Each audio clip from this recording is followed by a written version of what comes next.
আসসালামু আলাইকুম গাইজ, আশা করি সকলে ভালো আছেন।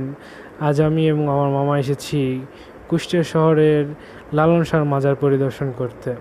কিন্তু দুর্ভাগ্যবশত গাইজ, আসার পর থেকে আমি আমার মামাকে খুঁজে পাইতেছি না। তো চলুন চারপাশটা ঘুরে দেখা যাক এবং মামাকে খুঁজে বের করা যাক কই আছে। তে সামনে রয়েছে একটি মিনার, যেখানে অনেকগুলো কবর রয়েছে। কবরগুলো আসলে লালন শাহর যে ভক্তরা ছিল তাদের। এবং সামনে একটি স্ট্যাচু রয়েছে লালন শাহর। পাশে রয়েছে একটি অডিটোরিয়াম, যেখানে অনেক সাধু সন্ন্যাসীরা বসে রয়েছে, বিশ্রাম করছে। চলুন সামনে এগোনো যাক। বাউল সম্রাট ফকির লালন শাহর মাজার বাংলাদেশে কুষ্টিয়া জেলার কুষ্টিয়া শহর থেকে 2 কিলোমিটার দূরে কুমারখালী উপজেলায় ছেউড়িয়া গ্রামে অবস্থিত।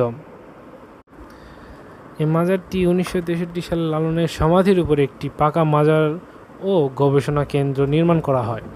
এখানে শুধু গবেষণা কেন্দ্রই নয়, এখানে রয়েছে একটি মিউজিয়াম, যেখানে ভিতরে ঢুকলে আপনারা বুঝতে পারবেন যে বাংলার ঐতিহ্য কেমন ছিল এবং বাংলার মানুষেরা আগে কেমন উদাসীন ছিল এবং তারা কেমনভাবে বসবাস থাকতো।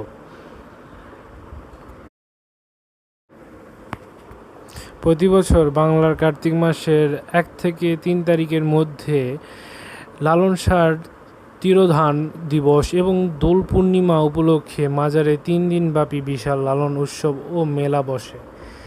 সাধারণত এটি আগস্ট মাসের 16 থেকে 18 তারিখের মধ্যে হয়ে থাকে।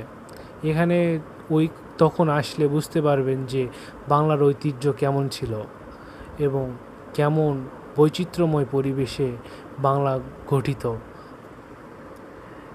এখানে বিভিন্ন দেশ বিদেশ থেকে দর্শনীরা আসে দেখার জন্য যে বাংলা